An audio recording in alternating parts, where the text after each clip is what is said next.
성도님 여러분 반갑습니다. 오늘 하루도 기도와 말씀으로 승리하시길 바랍니다. 먼저 샘물의 기도로 함께 기도하겠습니다. 마음 모아 샘물의 기도를 하나님께 드립니다. 먼저 우리 믿음을 고백합니다. 사랑하는 자여, 내 영혼이 잘됨 같이 내가 범사에 잘되고 강건하기를 내가 간구하노라. 아멘. 우리에게 새해를 허락하신 하나님, 올 한 해 무엇보다 우리의 영혼이 잘되게 하시고 이를 통해 범사가 잘되고 강건한 은혜를 누리게 하옵소서. 교회와 예배를 위해 기도합니다. 하나님의 말씀은 흥왕하여 더하더라. 아멘. 말씀의 반석 위에 교회를 세우신 하나님, 샘물 공동체 가운데 하나님의 말씀이 더욱 흥왕하게 하옵소서. 예배 가운데 복음이 선포되게 하시고 이 복음으로 세상 속에 하나님 나라를 세워가는 샘물이 되게 하옵소서. 목장과 성도들을 위해 기도합니다. 보라, 형제가 연합하여 동거함이 어찌 그리 선하고 아름다운고. 아멘. 우리의 모임 중에 함께 하시는 하나님, 샘물의 목장이 더욱 모이기를 힘쓰는 공동체 되게 하옵소서. 함께 모여 떡을 떼고 사랑과 선행으로 서로를 격려할 때 작은 천국을 경험하게 하옵소서. 올해부터 시작하는 한 목장, 한 영혼 세례주기를 통해 예수 행복, 예수 사랑으로 사람을 남기는 목장이 되게 하옵소서. 다음 세대와 청년을 위해 기도합니다. 너희는 이 세대를 본받지 말고 오직 마음을 새롭게 함으로 변화를 받아 하나님의 선하시고 기뻐하시고 온전하신 뜻이 무엇인지 분별하도록 하라. 아멘. 샘물의 다음 세대를 사랑하시고 지키시는 하나님, 올 한 해도 우리의 자녀들을 지켜 주옵소서. 악하고 음란한 세대 가운데 하나님의 선하시고 기뻐하시고 온전하신 뜻을 따라 살게 하옵소서. 입시와 취업, 결혼을 앞둔 우리의 자녀들과 함께 하시어 선한 길로 인도하여 주옵소서.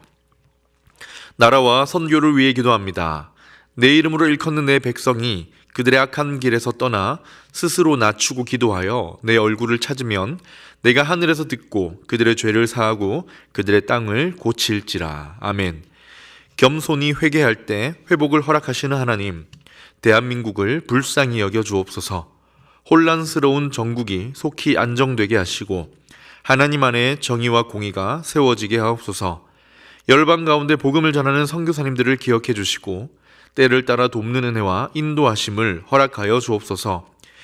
2025년에도 여전히 우리와 함께 하실 우리 구주 예수 그리스도의 이름으로 기도드립니다. 아멘. 오늘 우리에게 주시는 하나님 말씀은 마태복음 5장 21절에서 32절 말씀입니다. 옛사람에게 말한 바 살인하지 말라. 누구든지 살인하면 심판을 받게 되리라 하였다는 것을 너희가 들었으나 나는 너희에게 이르노니 형제에게 노하는 자마다 심판을 받게 되고 형제를 대하여 나가라 하는 자는 공회에 잡혀가게 되고 미련한 놈이라 하는 자는 지옥불에 들어가게 되리라. 그러므로 예물을 제단에 드리려다가 거기서 내 형제에게 원망 들을 만한 일이 있는 것이 생각나거든 예물을 제단 앞에 두고 먼저 가서 형제와 화목하고 그 후에 와서 예물을 드리라. 너를 고발하는 자와 함께 길에 있을 때에 급히 사화하라. 그 고발하는 자가 너를 재판관에게 내어주고 재판관이 옥리에게 내어주어 옥에 가둘까 염려하라. 진실로 내게 이르노니 내가 한 푼이라도 남김이 없이 다 갚기 전에는 결코 거기서 나오지 못하리라. 또 간음하지 말라 하였다는 것을 너희가 들었으나 나는 너희에게 이르노니 음욕을 품고 여자를 보는 자마다 마음이 이미 간음하였느니라. 만일 내 오른눈이 너를 식족하게 하거든 빼어내버리라. 내 백체 중 하나가 없어지고 온 몸이 지옥에 던져지지 않는 것이 유익하며 또한 만일 내 오른손이 너로 실족하게 하거든 찍어내버리라. 내 백체 중 하나가 없어지고 온 몸이 지옥에 던져지지 않는 것이 유익하니라. 또 일러스되 누구든지 아내를 버리려거든 이혼 증서를 줄 것이라 하였으나 나는 너희에게 이르노니 누구든지 음행한 이유 없이 아내를 버리면 이는 그로 간음하게 하며 또 누구든지 버림받은 여자에게 장가드는 자도 간음함이니라. 아멘. 오늘은 사랑의 방법이라는 제목으로 주시는 말씀을 나누도록 하겠습니다. 사랑의 방법. 오늘 본문에 보면 예수님께서 옛 구약의 율법을 재해석하시는 것을 보여주십니다. 살인하지 말라 하는 율법과 간음하지 말라라는 이 두 율법을 다시 해석하시면서 그 율법 안에 정말 담겨 있는 진정한 하나님의 마음, 율법의 정신, 뜻이 무엇인지를 강조하시는데 바로 사랑의 정신입니다. 이웃을 사랑해야 한다. 사람을 어떻게 사랑할 것인가. 따라서 오늘은 주신 말씀을 통해 사람을 사랑하는 방법에 대해서 묵상해 보려고 합니다. 바라기는 말씀을 통해 주님께서 기뻐하시는 사랑의 방법들을 마음에 품으시고 그 사랑 실천하는 귀한 여러분의 삶이 되시기를 주님의 이름으로 축복합니다. 그렇다면 오늘 말씀을 통해 주님께서 보여주신 사랑의 방법은 무엇일까요? 첫 번째로 상대방을 귀하게 여기는 사랑입니다. 상대방을 귀히 여기는 사랑. 누군가를 사랑하는데 여러 방법이 있지만 오늘 예수님이 말씀하신 것이 무엇입니까? 상대를 무례하게 대하거나 낮추어 대하는 것이 아니라 그 존재를 귀하게 여기는 사랑입니다. 22절에 나오는데요. 이 22절 이전에 21절에서부터 구약의 율법은 이렇게 말한다라고 하시는데 뭐라고 합니까? 구약의 율법은 사람을 사랑하는 것에 대하여 살인하지 말라고 했다고 하십니다.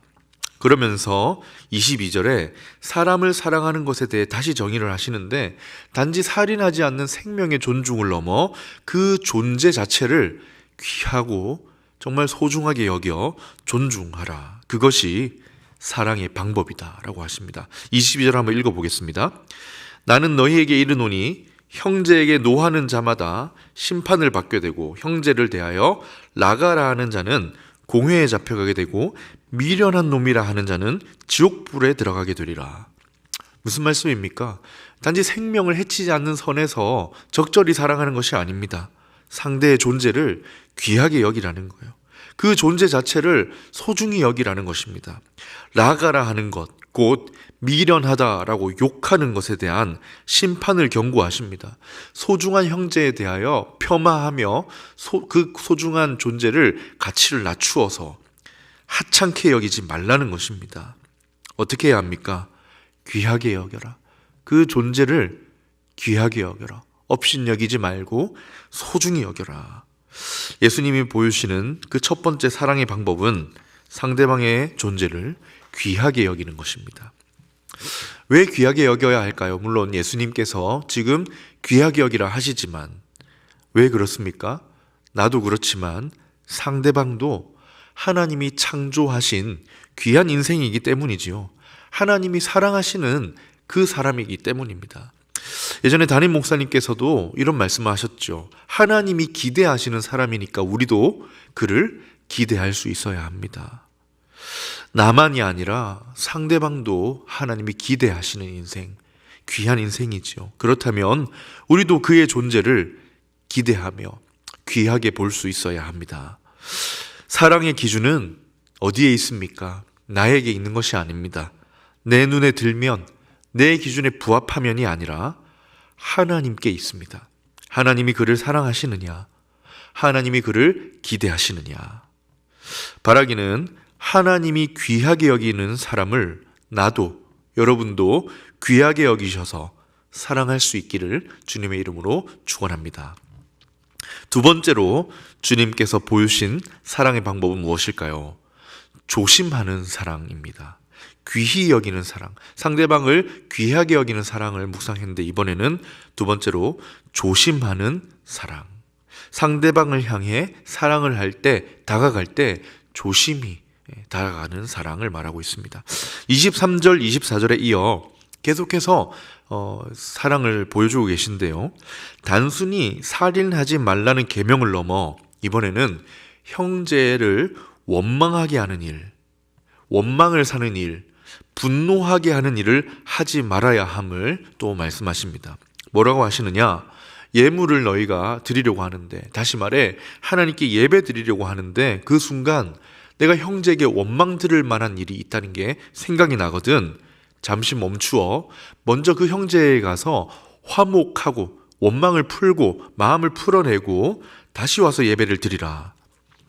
예배가 참 중요한데요. 그보다 먼저 뭘 하라고 하십니까? 원망 들을 만한 일이 생각나거든 해결하고 와라. 무슨 말이냐? 형제의 마음에 분노가 일지 않게 하라. 형제의 마음에 원망하는 마음이 들지 않도록 주의하라는 말씀입니다. 사람과의 관계에서 늘 좋은 일만 있을 수는 없긴 하죠. 뜻하지 않게 어쩔 수 없이 오해를 사기도 하고 원망 들을 일이 있기도 하고 뜻하지 않게 정말 상처를 주는 일이 생길 수도 있습니다.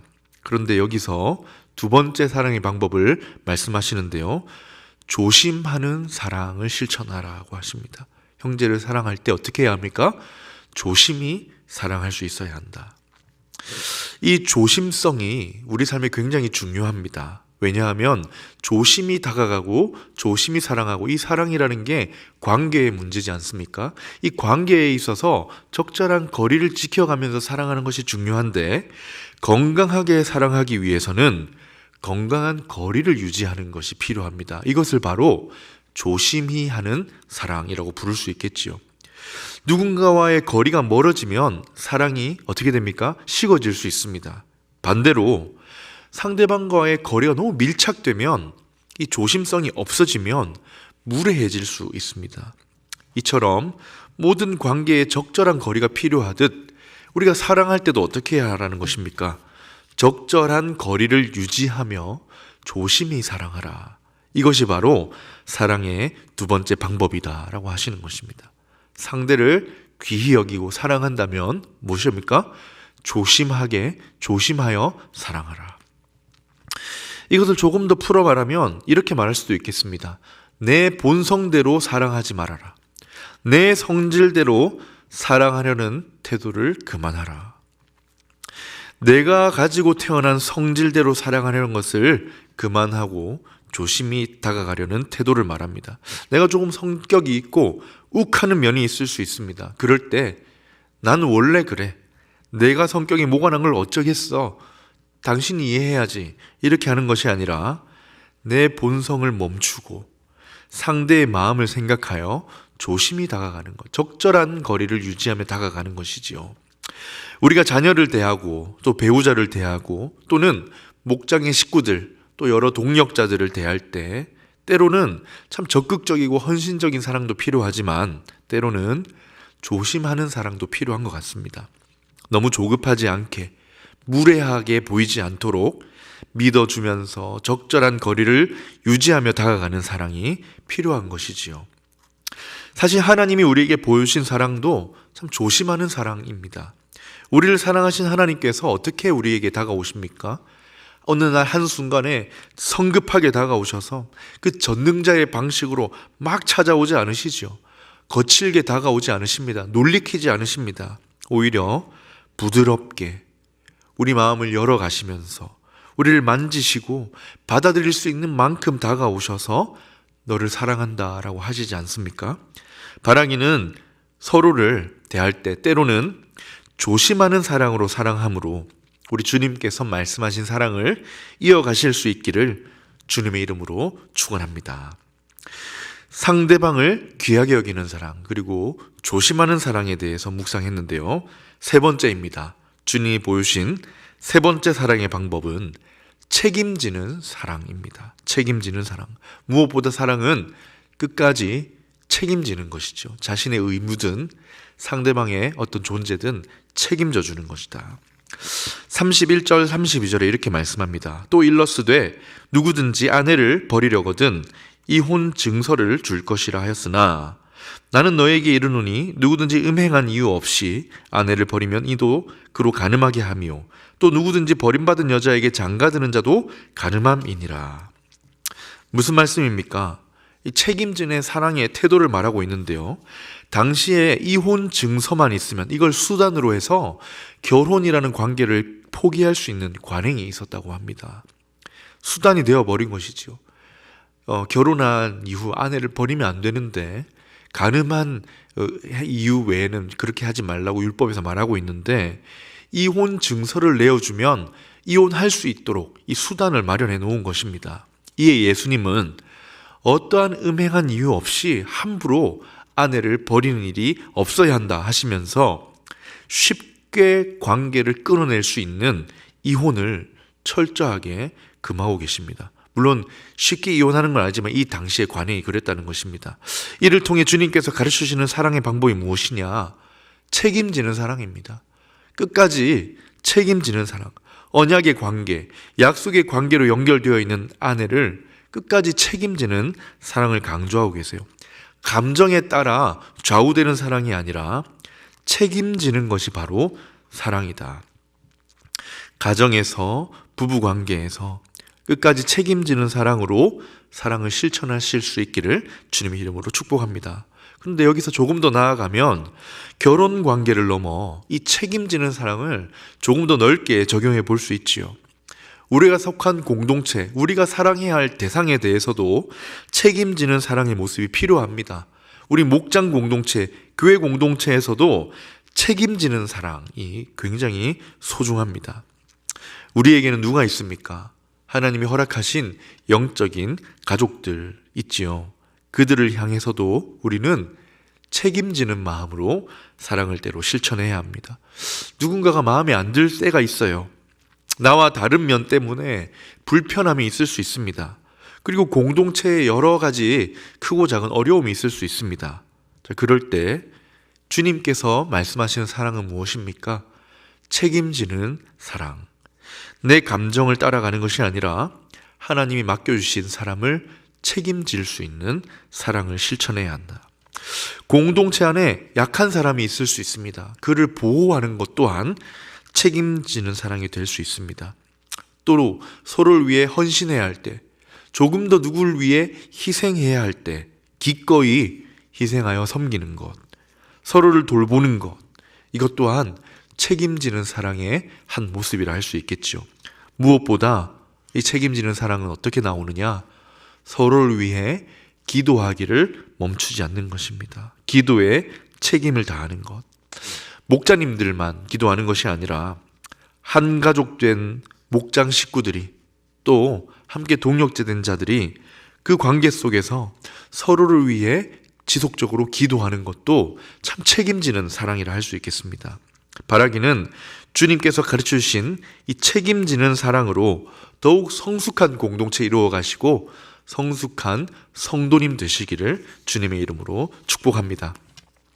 말씀을 맺겠습니다. 오늘은 율법을 재해석하시는 주님께서 사랑의 방법을 보여주셨는데요. 무엇입니까?